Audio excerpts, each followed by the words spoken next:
I'm from the medical stream. After a person clears the MBBS examination, everyone is so deeply conditioned, and the market, the society, everyone says this rank, this branch you should take. This rank, this branch, and it's in the West that the branches which are research based given to the toppers, in contradiction to India.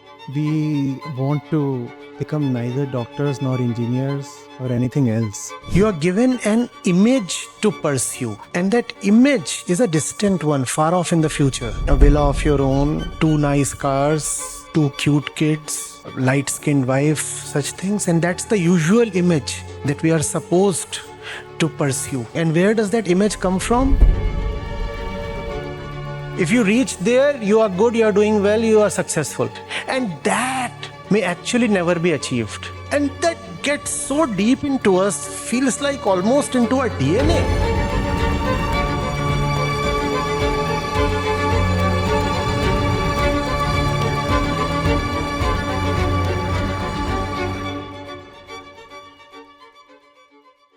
Pranam Acharya ji. So Acharya ji, my question is related to the chapter "The Jungle in a Necktie." Is education about making a living or having a life worth living? I'm from the medical stream. After a person clears the MBBS examination and is opting for further courses, when the person is scoring some rank, so everyone is so deeply conditioned that they will be opting for, let's say, the branch like orthopedic surgery, medicine, which are selling in the society during the journey of their 5.5 years. Maybe there were some non-clinical branches, research-based branches. They were very much interested in, and the market, the society, the motivation industry, everyone says, okay, this rank, this branch you should take. This rank, this branch, and it's in the West that the branches which are research-based given to the toppers, in contradiction to India. We want to become neither doctors nor engineers or anything else. It's not as if we like a particular field or a certain branch. We like nothing. Nothing at all. I'm talking of the way our beloved country is. We are just so afraid that we want to get away from our current position. Right? That's the way our upbringing, our culture, our education is. The media, the society, everything. So you're a kid, right? You are given an image to pursue. And that image is a distant one, far off in the future. Let's say that image means that image shows you enjoying life in the States, United States, right? A villa of your own, two nice cars, two cute kids, light-skinned wife, such things. And that's the usual image that we are supposed to pursue. That image is everything. And where does that image come from? That image comes from a deep-rooted fear. Deep-rooted. That fear is who we are. That fear has become our primary identity. When you are afraid, you can't love. When you are afraid, you can't be creative. So how is it that our internal processes move? Please understand. So there is that image there, right? So at the age of 30, that's where I want to be. Now from that place, we reverse engineer our entire life. So if you have to reach there, then you have to reach there. And if you have to reach there, then you must reach there first. To reach there, you must step on that one first. To step on that, you must step on that. To step on that, you must take a step in that direction. And that's the way we calculate what's the next step to take. Which basically means there can be no love for the next step here. Because this next step here, according to us, in our calculation, means nothing at all. It is just a passage towards that ultimate image that we must reach. And where is that ultimate image coming from? A deep-rooted sense of inferiority. Somehow I want to feel secure, and I'm told I'll be secure when I'll have X $1,000 in my account, a new passport, a green card or something. Social security, this, that. That's when, and it's not as if I really know whether that image deserves to be pursued. But that's in the air. That's the social message. If you reach there, you are good, you are doing well, you are successful. But life is not that. That may actually never be achieved, and one does not know what happens if at all that is achieved. Life is all this. We have a certain ambition for that. We have a certain ambition towards that. Even that is just ambition, nothing more than that. But towards all this, which really is life, we have no affection at all. Because this is supposed to be just the pathway, the route, the rites of passage. Why are you there pursuing this particular degree? No, nothing. If I pursue this degree, then it will be easier to take admission to the next one. Why the next one? Because that will make it easier for me to get an internship there. Why there? Because from there I can pursue that stream. Why that stream? Because from there it is easier to migrate to the US. If that is how the logic is, what love can you expect for all the intermediate stages? The intermediate will remain intermediate. Something that you are just somehow tolerating. Something that is not meant to be lived or enjoyed. Something that is meant to be wished away speedily. Can this part of it just vanish? So it's not as if those who opt for computer science, or tell me one of the preferred branches in medicine. Dharma, radiology, medicine. Dharma is the preferred branch. So there are two basic reasons. Give me just one preferred branch. So Dharma is one preferred branch. So somebody opts for computer science in engineering or Dharma in, well, this surprises me, dermatology. Because of the relaxed lifestyle. Oh, relaxed lifestyle. That is a different reason. Okay. Everything is skin deep, it seems, in life, huh? So there somebody wants Dharma. It's not as if he loves to lick skin or something. Here somebody opts for comp science. It's not as if he loves chewing chips. Just that's the route you need to take to achieve that. And that may actually never be achieved. Worse still, even if that is achieved, it may prove to be a disappointing mirage. You reach there, you got it, and now you discover it is none of what you assumed it to be. Now, look at the whole deal.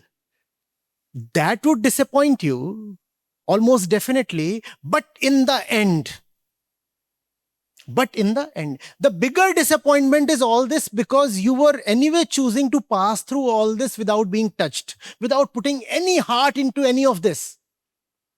Because your heart was reserved for that. Actually, not even for that. You don't have a heart. We are a very loveless people. Where is the heart? All we care for is security. And that's why there is so little creativity and innovation here. Even Indians who are doing well abroad, very few of them are innovators or creators. We do well in operations roles. We are very disciplined and diligent people. We are called the model minority because we get assimilated, we follow rules, and all that makes us very good operations people. We are status quoists, or at best we can be useful in terms of incremental improvement. But when it comes to being disruptive, you won't find Indians there. Are you getting it? All that we want is a safe and settled life. Safe and settled. तो बेटा आगे का क्या सोचा है? नहीं, ये सब तो ठीक है बेटा, सेटल कब हो रहे हो? And what does settlement mean? There was this tiger pursuing me, and now I can relax. I've somehow managed to dodge the tiger. Right? Now settle down. What does settle down mean? That's the worst concept you can subscribe to in life. Settling down. What does that mean? Not changing anymore, not improving further, not having the guts or the stamina to be disruptive anymore. What does that mean? And if you go into where all of that comes from, it will become even more interesting. You see, when your very concept of the highest power is one of somebody outside of you in the higher skies, then how will you ever believe that you have the power to write your own destiny?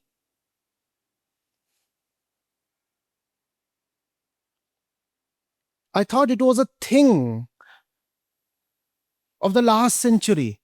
But look at how Gen Z and the younger lot are flocking to subscribe to astro apps and things. And where is that coming from? There is a divine power out somewhere controlling my life. So who am I to try too much?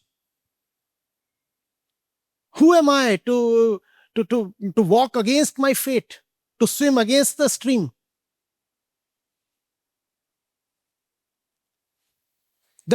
The best I can do is, therefore, it pains me to say this, but we are very great at psychophancy. Any organization, public, private, Indian, international, Indians are very, very good at, because that's almost there in the foundation of our culture. Pray, and your wishes and dreams and desires shall be granted. What do we pray for? Fulfillment of desires, right? Manokamna ki purti. So look at the message you are giving to the kid. If there is something that you want, don't be rebellious, don't be disruptive. Simply bow down to those in power. Praise them. Keep them happy. If you praise them, if you keep them happy, they'll grant you what you want. And that gets so deep into us, feels like almost into our DNA. That has gotten here inside. We are not people who can really weather the storms. We are not people who can craft their own identity. We prefer to go with the flow.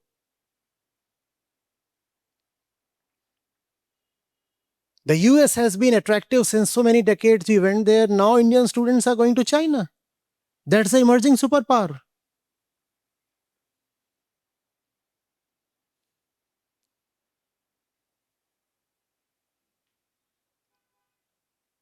Schools are teaching Mandarin.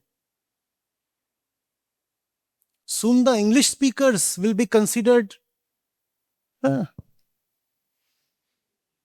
obsolete chaps. Colonial era remnants. Mandarin is cool, like K-pop. Go with the flow. कौन rib होए हमें कहानी. How does it matter who is the king? Nrip is king. My job is to just.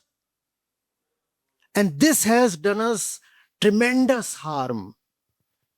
Tremendous harm.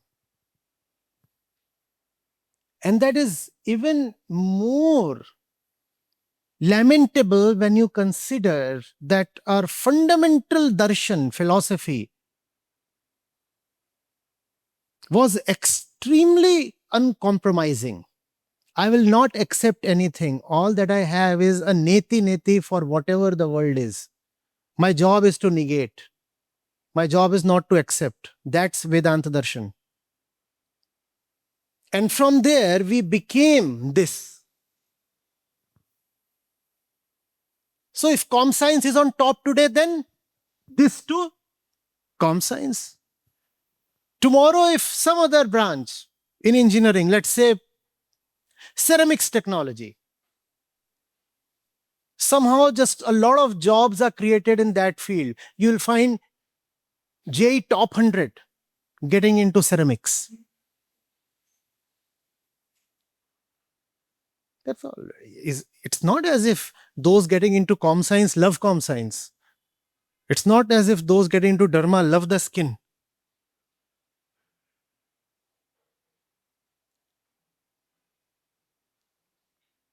In the Hindi heartland, which lags behind the South in many ways, engineering colleges came up after a phase lag. The South was already ahead. Then the North tried to catch up, and suddenly thousands of seats were created. Several thousand seats in IT and com science. These were the two branches. In fact, there were so many colleges, private colleges, that had just two branches, com science and IT. And everybody wanted to be admitted there. Why?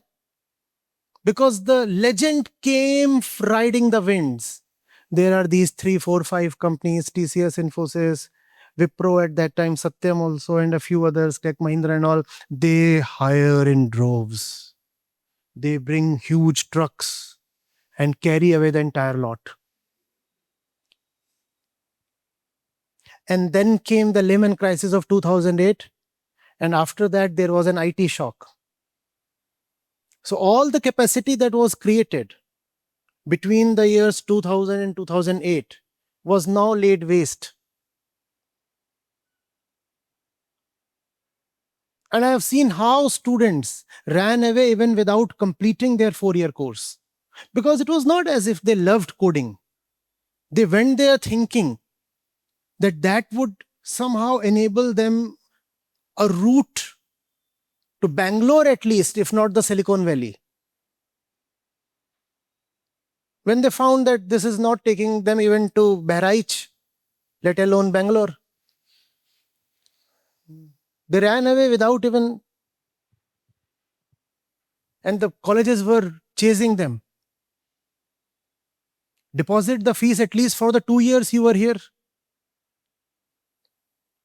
The fellow was better. He said, I'll do some diploma in plumbing or something, because that's where some money is.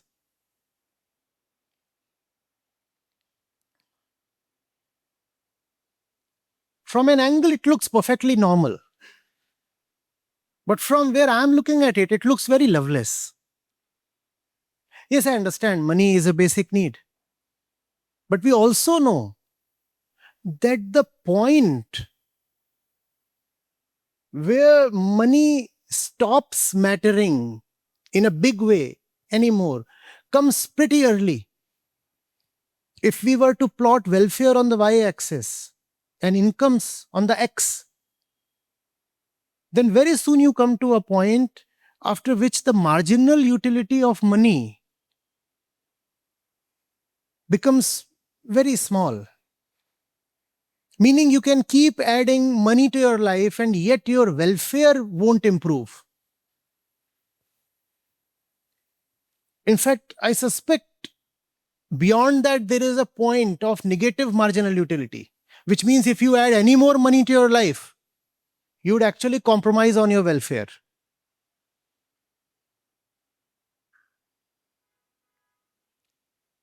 So yes, we need money. But fear has seeped so deeply within us that we just cannot see beyond money. Forget about the fields that require a lot of R&D expenditure. Think of the arts. Are we creative even there? Think of music, think of movies. Are we creative? We are picking, copying, plagiarizing. This book is just out of the press. And I shouldn't be telling you this. But pirated copies are already freely available. And many of you would now suddenly have thought they just wasted money.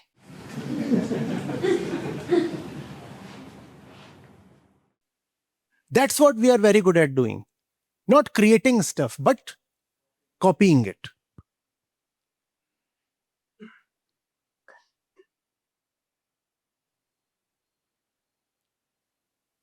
Creation is rebellion. Do we see this? But when this becomes your life, how will you rebel?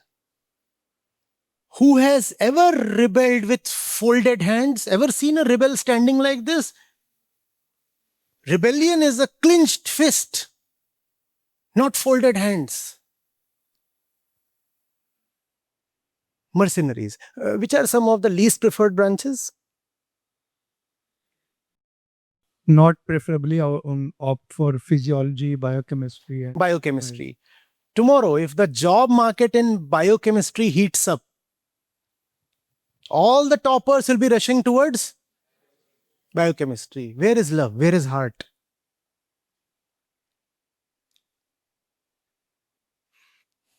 We are up for sale. Come, I'm available. This is the price tag.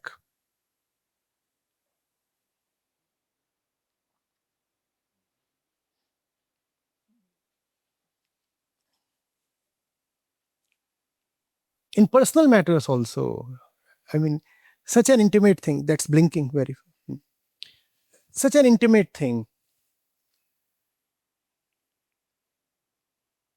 Picking a partner, sometimes for the entire life. No place in the world does it the way we do. We literally sleep with strangers. Love is considered immoral, but sleeping with strangers is all right.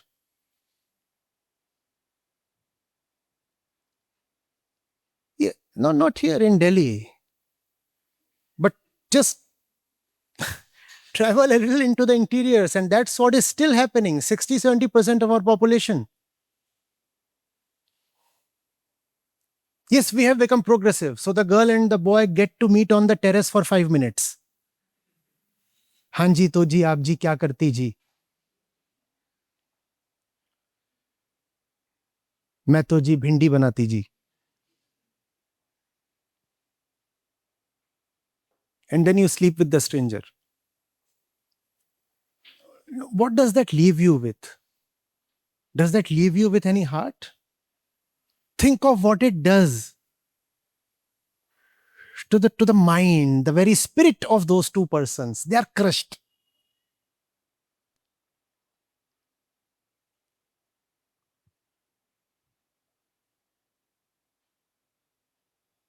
If you can't have freedom even in such an intimate matter,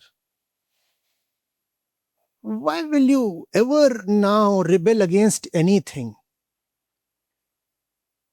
As a woman, if you are carrying a stranger's germ in your womb for 9 months, can there be a greater indignity? Somebody touches your arm and leaves a mark, a blemish. You don't like it, do you? And somebody has penetrated your body and left his seed, his cells there, and now you will be carrying them and then bringing up that thing as your own baby your entire life. Is that not humiliation?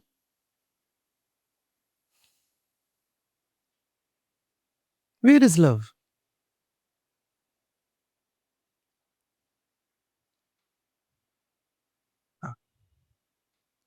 Acharya ji, in this very interestingly, the supposedly the love also blooms and the marriage prospects are also between certain branches. It's just like a business venture. So person is in obs gynae and pediatrics, they will marry. So that's You know, at like Ahmedabad, win-win. Major Saab is here, so he'll attest. We had a very interesting episode. We too have affairs galore in the campus.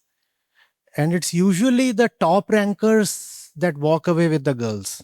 That's the way the girls decide, not the top rankers. Because everybody is out, available as an option, but only the top rankers are chosen. So we entered in 2001, and just the year before that, 2000, there was this massive earthquake. You remember? Bhuj. So you've seen how the buildings and the dorms are at IIM Ahmedabad, that old architecture, Louis Kahn. Yes, brickwork. And it's pretty old, 1960s. So one of the bricks atop a dorm was loose. And not one brick, two bricks. And the bricks fell because the building was shaking. One of the bricks fell on the topper, and another brick fell on the topper from the other side, the bottom, that is. And then the joke in the campus was, even God does not discriminate on the basis of rank. Then why do these girls do?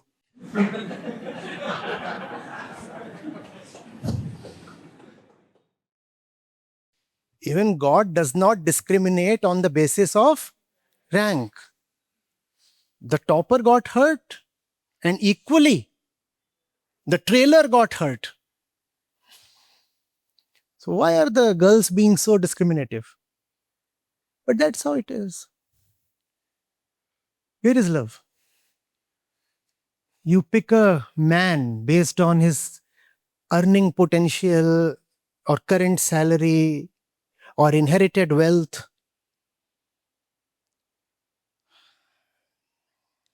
Actually, there is a very stinking word for that, no? If you sell yourself off for money. Yeah? We don't need to actually spell it out, but we know what we are doing.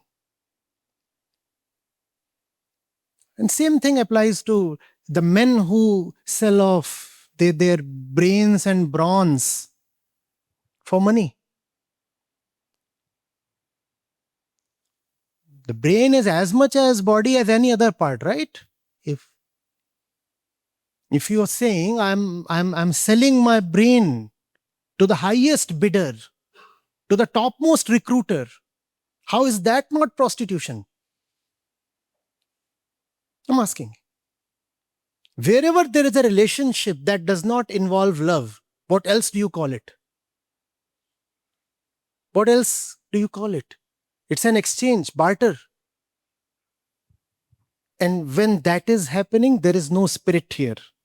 And then you cannot do great things, and then that nation can never be great. And I repeat, that's such a sorry thing, because our fundamental culture is of freedom. The highest virtue is mukti. When you go to the Shad Darshan, the highest virtue is freedom, mukti, liberation. And yet we became a nation of bootlickers.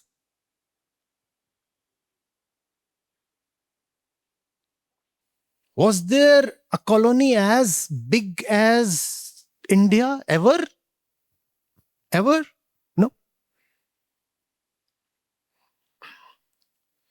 I've been a student of the Second World War.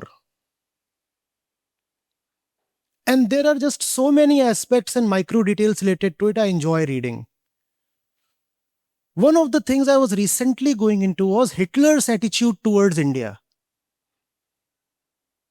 Hitler said, Hitler loved the Brits in the sense that they are pure Aryans.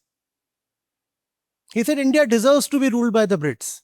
And when the Brits are gone, then the Germans will take over. He looked down upon India. And that's why the alliance between Hitler and Subhash Chandra Bose was doomed to collapse. He said these are very inferior people. Yes, they had an Aryan past, but look at them now. They are incapable of self-rule. So he said it is fine if the Brits are ruling them. They should not be independent. And once the Brits are defeated, then the Germans will rule them. That's what he intended. He didn't intend India's freedom. No. He said once Russia is conquered, the USSR, then the Germans will cross the Caucasus, the Caucasian mountains, join the Japanese, link up with the Japanese from the east, and then divide India into two parts. Two spheres of influence, German and Japanese.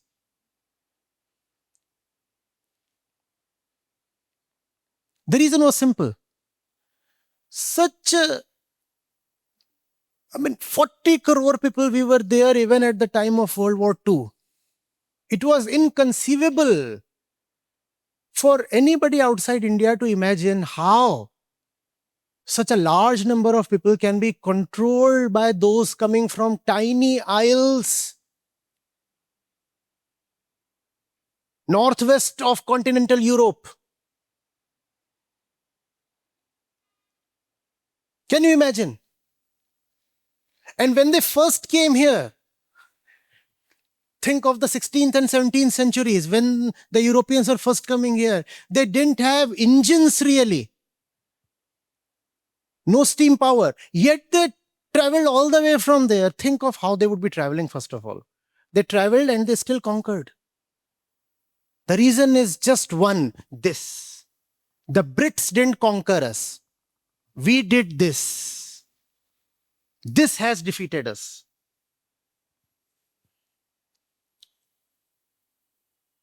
Can you let this sink in? Is it believable?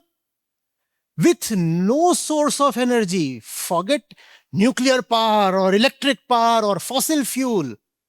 They didn't even have steam engines. And they were coming all the way from their Cape of Good Hope around. And they come here and such a tiny nation. Such a tiny nation.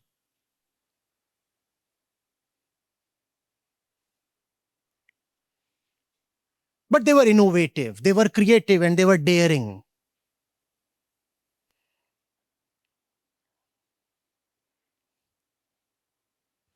As I said, the title is very powerful, Truth Without Apology.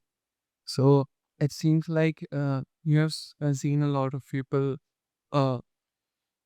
who kind of are lovers of truth, but they fear to say it out loudly, you know, and they have a lot of shaking inside them while um, communicating this truth with others. So why do people have this apology while communicating this truth to someone? I guess it is our greed, our No. The reason you must link to what we were saying just now. Our fundamental allegiance is not to the truth. It is to the powers that be. Think of your practical daily life. Who do you submit to? The truth or the lords? Please. The truth or the Lord's? That's the thing. And that's why when you side with the truth, when you fall in love with the truth, you have to apologize to the Lord's.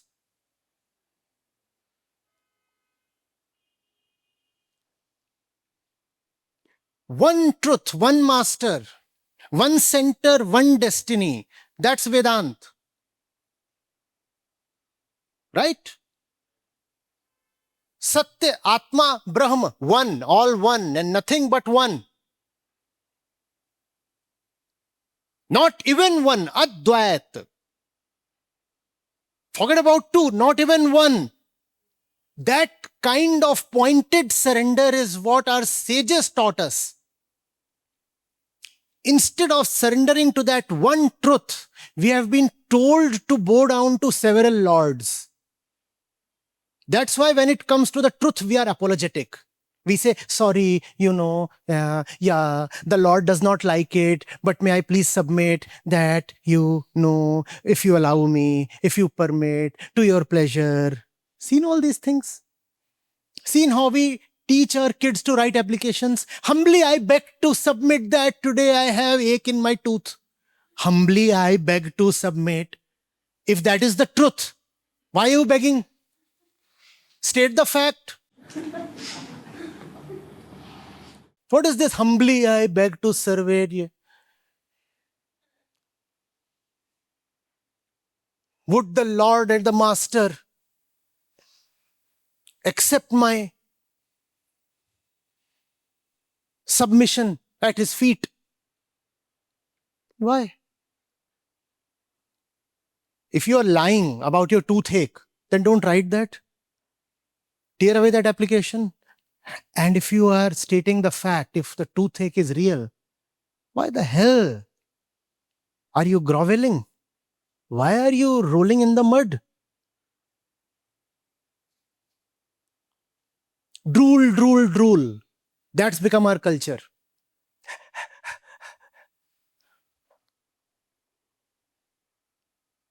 If you are in the falls, you feel secure because you're with the majority, right? Right? And when you know you are in the truth, that's when you experience fear, because the truth is always a minority, at least in our society. Not just a minority, a very vulnerable minority. A very hated minority. And so you keep begging for forgiveness. No, I committed the gravest sin of uttering the truth. Forget about uttering it. I should have never known it in the first place.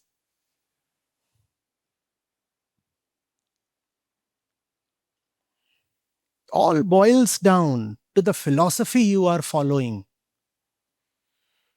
If your philosophy tells you to submit and surrender to several masters, this, that, there is a social authority, there is a political authority, there is a familial authority, there is an institutional authority, there is a religious authority, and on the skies there are several authorities.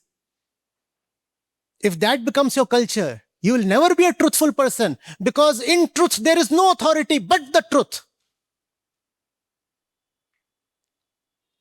So how do I bow down to several masters, several lords, worldly or otherworldly? I don't care for anything but the truth. And that's why, otherwise the name of the book is just truth. But I had to say truth without apology, because we indeed are apologetic.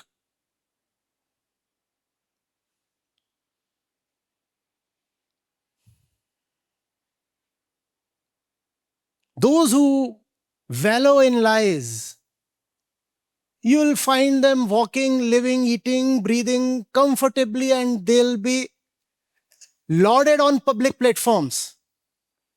And the man of truth, he'll be hated, ostracized,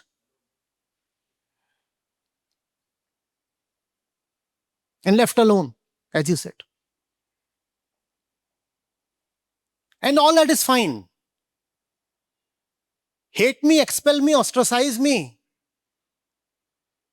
All that is something you can do. But I won't apologize because that's something I can do. You do what you can. But you won't get an apology out of me.